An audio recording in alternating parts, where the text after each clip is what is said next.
Lawrence কোহেলবার্গ ছিলেন একজন বিখ্যাত আমেরিকান সাইকোলজিস্ট অ্যান্ড এডুকেটর।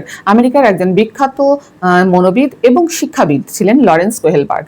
তিনি জিন পিয়াজের যে নৈতিক বিকাশের তত্ত্ব দ্বারা গভীরভাবে অনুপ্রাণিত হন। 1932 সালে জিন পিয়াজে তার নৈতিক বিকাশ সম্পর্কিত যে গবেষণা তাকে বই আকারে প্রকাশ করেন।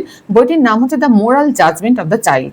এই যে জিন পিয়াজের কাজ দ্বারা গভীরভাবে প্রভাবিত হন কোহেলবার্গ এবং তিনি 1952 খ্রিস্টাব্দে জিন পিয়াজের ধারণাগুলিকে গ্রহণ করে এই নৈতিক বিকাশ সম্পর্কিত গবেষণার কাজকে আরো এগিয়ে নিয়ে যাওয়ার জন্য তিনি গবেষণা শুরু করেন শিকাগো ইউনিভার্সিটিতে।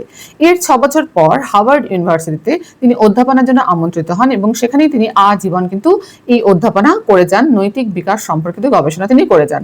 1969 খ্রিস্টাব্দে তিনি নৈতিক বিকাশ বা মোরাল ডেভেলপমেন্ট থিওরি সম্পর্কিত তার প্রথম গবেষণাপত্র প্রকাশ করেন এবং 1981 এবং 84 খ্রিস্টাব্দে কোহেলবার্গ তার তত্ত্বকে আরো ব্যাখ্যা করে প্রবন্ধ আকারে প্রকাশ করেন। 1987 সালে কিন্তু তিনি পরলোক গমন করেন।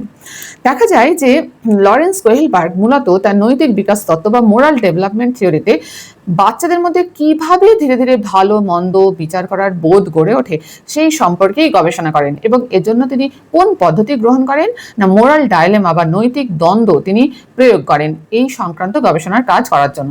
অর্থাৎ কোনো একটা সিচুয়েশন বাচ্চাদের মধ্যে তিনি দেন, নৈতিক দ্বন্দ্ব মানে হচ্ছে যে এটা ঠিক বা ভুল এটা কিন্তু বিচার করতে হবে কিভাবে বাচ্চারা বিচার করছে যে কোনটা ঠিক কোনটা ভুল, সেই অনুসারেই কিন্তু তিনি এই যে নৈতিক বিকাশ সম্পর্কিত গবেষণার কাজকে এগিয়ে নিয়ে যান এবং এই সম্পর্কিত যে গবেষণা তাতে তিনি দেখান যে 3টে পর্যায় এবং 6টা স্তরের মধ্যে দিয়ে বাচ্চাদের মধ্যে এই নৈতিক বিকাশ ধীরে ধীরে গড়ে ওঠে।